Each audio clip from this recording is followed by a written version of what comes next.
The clock on the nightstand glowed, 1:35 a.m., its red digits cutting through the dim haze of Nate Iron Gouvea's motel room like a warning flare.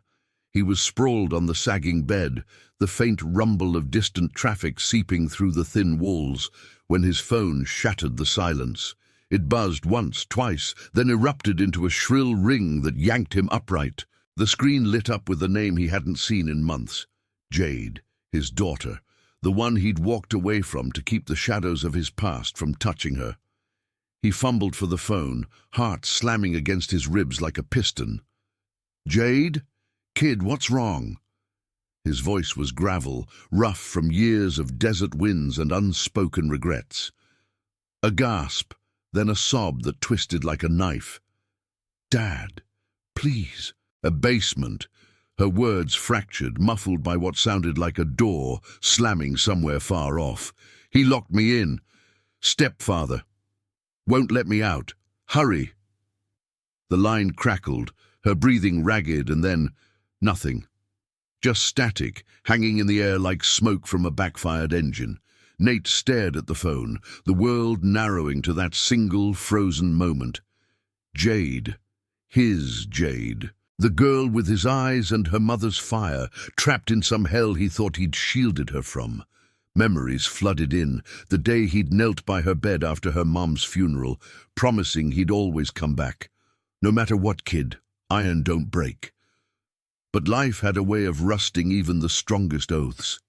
He'd hit the road with the Iron Promise crew, chasing ghosts of old wars, leaving her with a stepdad who promised stability but delivered chains. Nate didn't grab his leather jacket, didn't strap on his knife or call the brothers. He bolted for the door in his faded t-shirt and jeans, boots thudding against the cracked linoleum. The night air hit him like a slap, cool laced with the metallic tang of impending rain as he swung a leg over his Harley, the beast growling to life under him. Keys in the ignition, throttle twisted, and he was gone. Tires chewing up the empty highway at 1:37 a.m. The wind whipped his face, stinging like accusations, as the motel's neon sign faded in the rear view.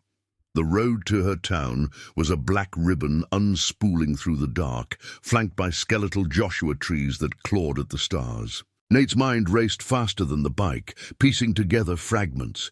Jade was 16 now, tough on the outside like him, but fragile where it counted. The stepfather, Mark, some desk jockey type with a smile too wide and eyes too cold, had married her mom right after Nate split. Stability, he'd called it. But whispers from old contacts hinted at darker undercurrents. Arguments that echoed through thin walls. Jade pulling away, her calls growing shorter until they stopped. Nate had told himself it was for the best. Let her have a normal life. But normal didn't lock girls in basements. Headlights sliced the void, illuminating faded billboards for diners long closed and motels promising rest he couldn't afford. The engine's roar drowned out the doubts, but not the guilt. What kind of father leaves a promise hanging? The Iron Promise MC wasn't just a club. It was his chosen family, forged in the fires of forgotten battles. Veterans like him, bound by oaths that outlasted blood. They'd pulled him from the abyss after the war, after the IED that took his squad and left him with scars that mapped his soul. But Jade, she was the one promise he'd nearly broken. Miles blurred into a countdown. Nate's grip tightened on the handlebars, knuckles whitening. The first drops of rain speckled the windshield of passing semis, but he pushed harder, the bike leaning into curves like an old friend, sensing the urgency. Flashes of her face, toddler Jade on his shoulders, laughing as they rode the dunes. The tear-streaked goodbye when he deployed, her tiny hand clutching his dog tags. "Come back, Daddy Iron." He had, but not soon enough for her mom. Cancer didn't wait for heroes. By 2:15 a.m., the outskirts of Willow Creek materialized. Ramshackle houses huddled against the hills, streetlights flickering like dying embers. Nate eased off the throttle as he entered the subdivision, the Harley's growl softening to a predatory purr. Jade's street was quiet, too quiet, the kind of silence that hides screams. He killed the engine a block away, coasting to a stop under the shadow of a gnarled oak. The house loomed at the end of the cul-de-sac, a two-story colonial with peeling paint and a porch light buzzing faintly. No cars in the drive except Mark's sedan, its hood still warm under his palm. Nate approached on foot, boots silent on the dew-slick grass. The air smelled of wet earth and something sharper, fear maybe, or the faint ozone of tension. He circled to the side, ears straining for any sound. A basement window, half buried in the foundation, caught his eye, grimy glass, a sliver of light leaking through. He crouched, peering in. Darkness mostly, but there, a shape huddled in the corner, knees drawn up, phone clutched like a lifeline. Jade. His blood turned to ice, then fire.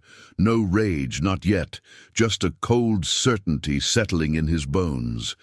This wasn't about fists or fury, it was about the promise. He tapped the glass lightly 3 times, the signal they'd used as kids. Her head jerked up, eyes wide in the gloom. Relief washed over her face, mingled with terror. "Dad?" The whisper barely carried, but it hit him like thunder. "Hold on, kid, I'm here!" He scanned the yard. No cameras, no neighbors stirring. The back door was his best shot. He moved like a shadow, testing the knob. Locked. A quick jimmy with a credit card from his wallet, and it gave way with a soft click. Inside, the house was a tomb. Stale air, thick with the scent of takeout and neglect. Stairs creaked under his weight as he descended, each step a deliberate placement, avoiding the loose boards he remembered from visits long past. The basement door at the bottom was sturdy oak, bolted from the outside. He heard her now, soft whimpers, the rustle of chains. No, just the echo of her fear. Nate's hand hovered over the bolt, but voices upstairs froze him. Mark's, slurred with booze or sleep. "Stay put, you little ingrate, this is for your own good." Nate's jaw clenched, muscles coiling like springs. Not yet. He slid the bolt free, easing the door open inch by inch. Jade scrambled toward him, throwing herself into his arms. She was thinner than he remembered, bruises shadowing her arms, marks of control, not accident. "He said you'd never come, said you forgot." "Never, kid. Iron don't forget." He held her close, the warmth of her against his chest a balm and a brand, but footsteps thundered above, heavy and approaching.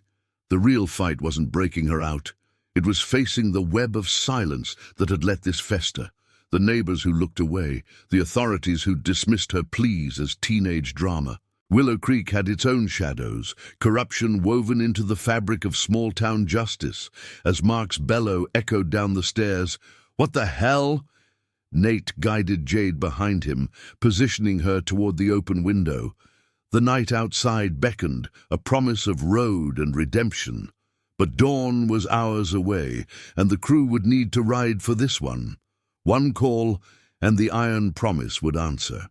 For her, for the oath that bound them all.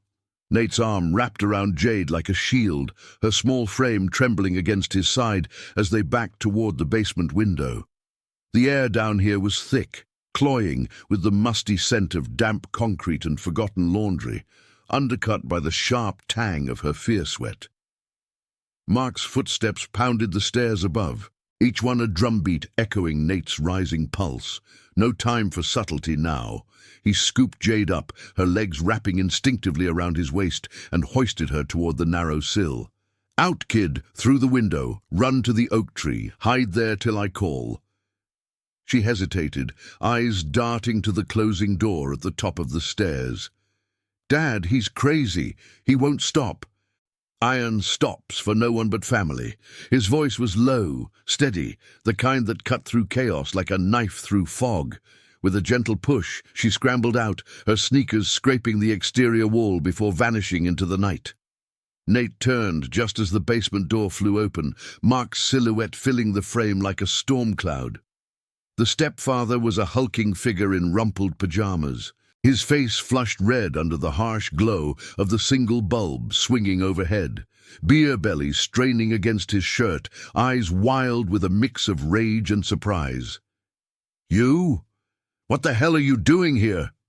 Mark's voice boomed, slurring at the edges, but there was a flicker of calculation in his glare.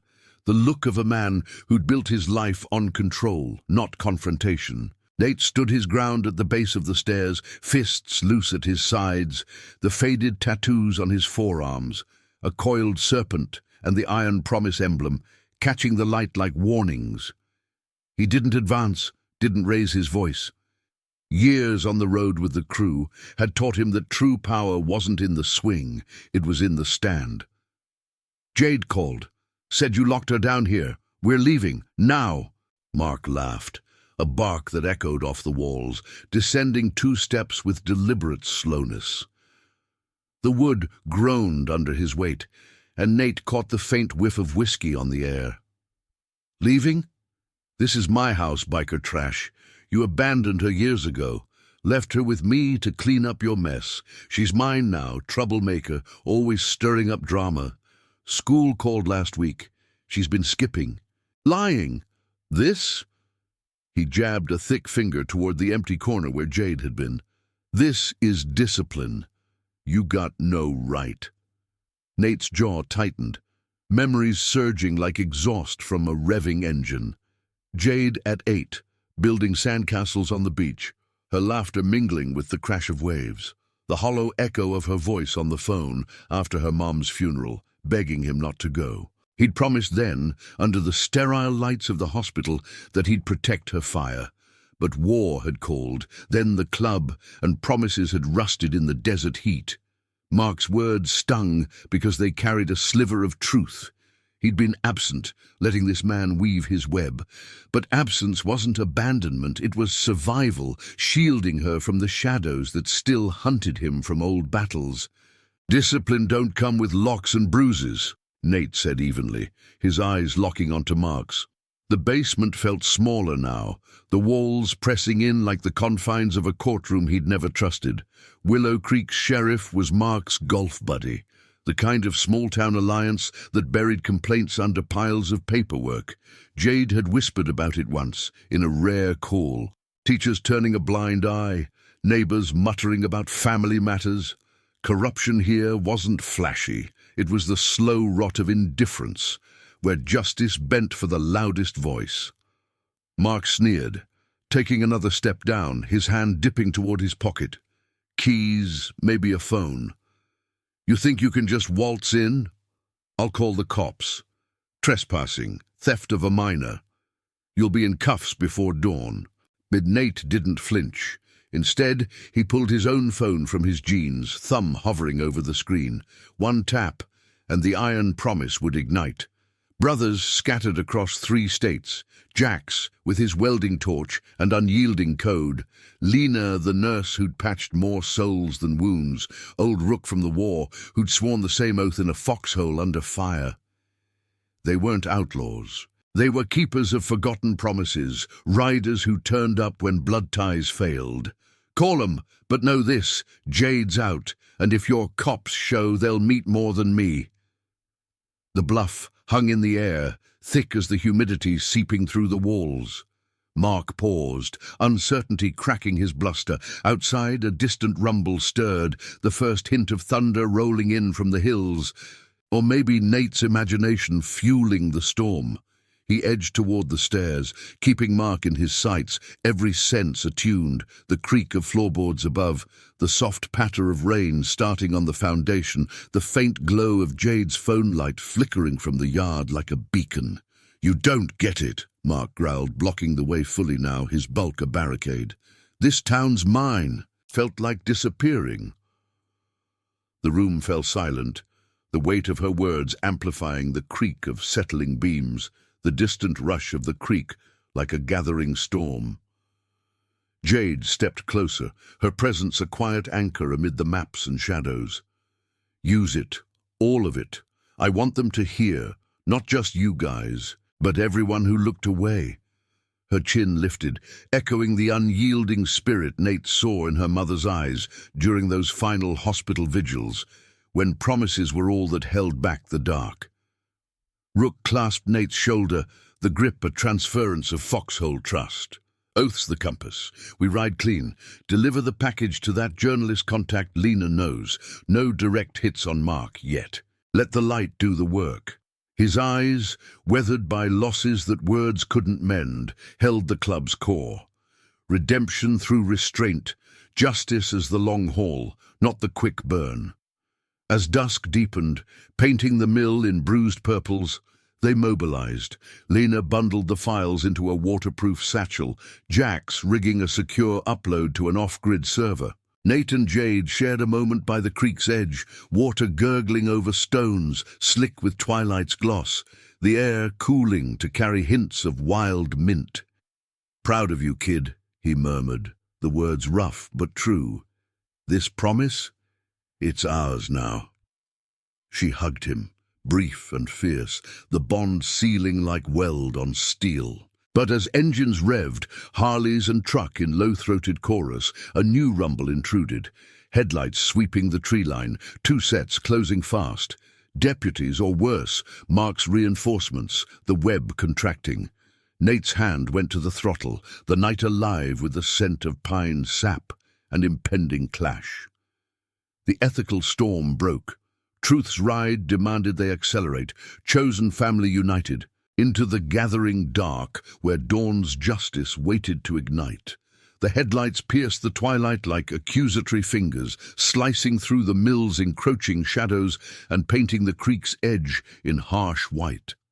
Nate's hand froze on the throttle, the Harley's engine idling with a low, vibrating hum that resonated through his bones, sinking with the rapid thump of his heart. The air hung heavy with the sharp tang of wet earth and pine resin, the creek's murmur now drowned by the growl of approaching engines. Two cruisers, unmarked but unmistakable in their deliberate crawl, tires crunching gravel like teeth on bone. Jax killed his truck's lights, motioning the crew into the mill's deeper gloom, while Rook's hand dipped toward the shadows at his belt. Not for a weapon, but a flare, the club's signal for measured retreat. "Web's closing," Rook whispered, his breath warm against the chill dusk, eyes scanning the tree line where branches swayed like wary sentinels. Inside, Lena bundled the satchel tighter, her movements fluid and unhurried, the zipper's rasp a counterpoint to the rising tension. Jade pressed close to Nate, her fingers digging into his arm, the notebook's edges crinkling under her grip. The evidence burned in his pocket, the tape, the docs, a moral incendiary ready to ignite without a single spark of violence. This was the crux. The iron promise's oath tested not in fire, but in the unyielding light of exposure, where corruption crumbled under its own weight.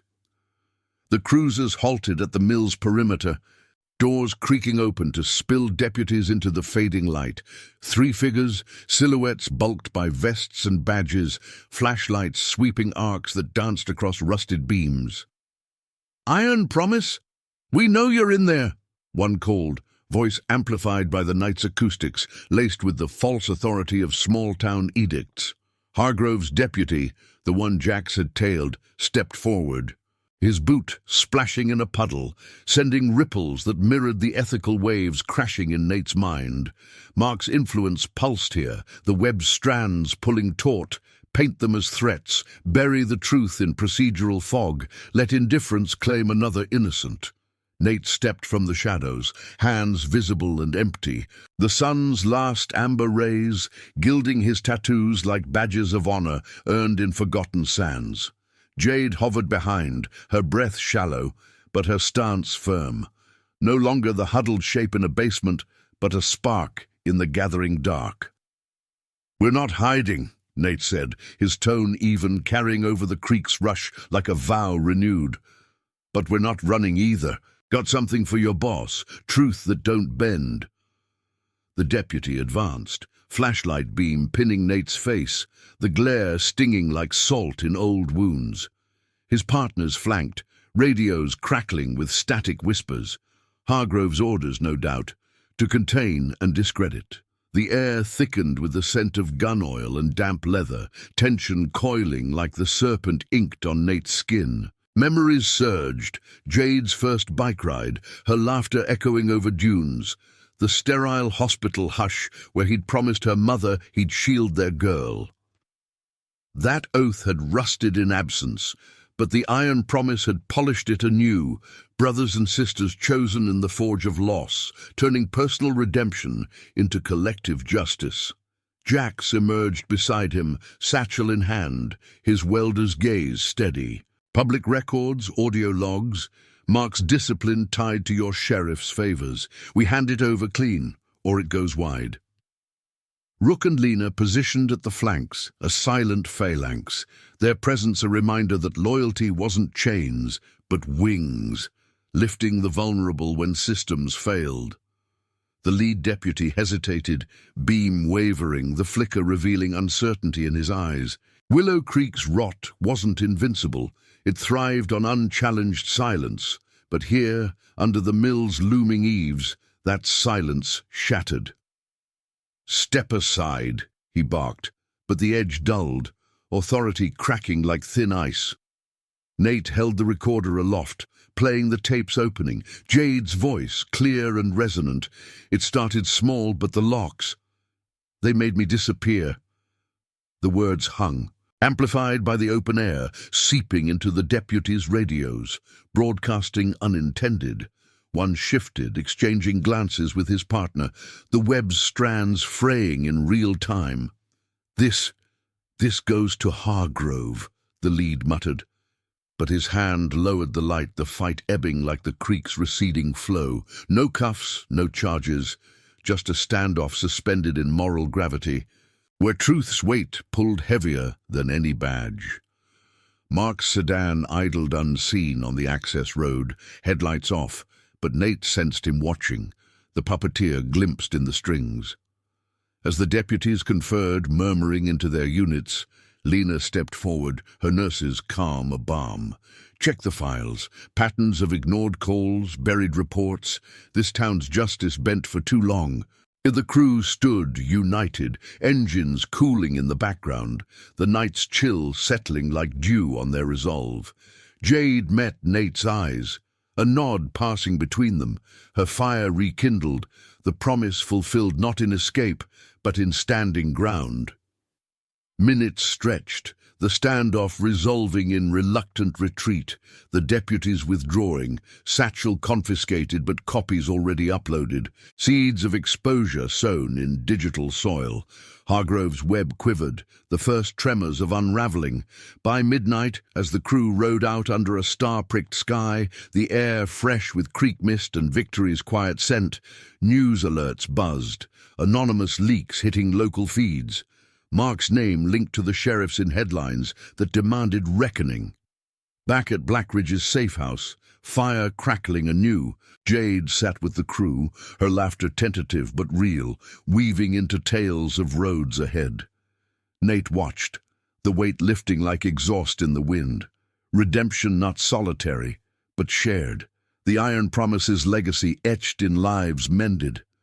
Willow Creek would face its dawn. Investigations launched, oaths broken, exposed, justice poetic in its patient grind. Promises survived, loyalty bound them, and in the chosen family's circle, honor endured, a silent roar against the cynical night. Thank you for riding this journey with us. If these stories of unbreakable promises and quiet courage resonate, hit that subscribe button and join the Iron Promise family. Your support keeps the tales rolling, wherever the road takes you.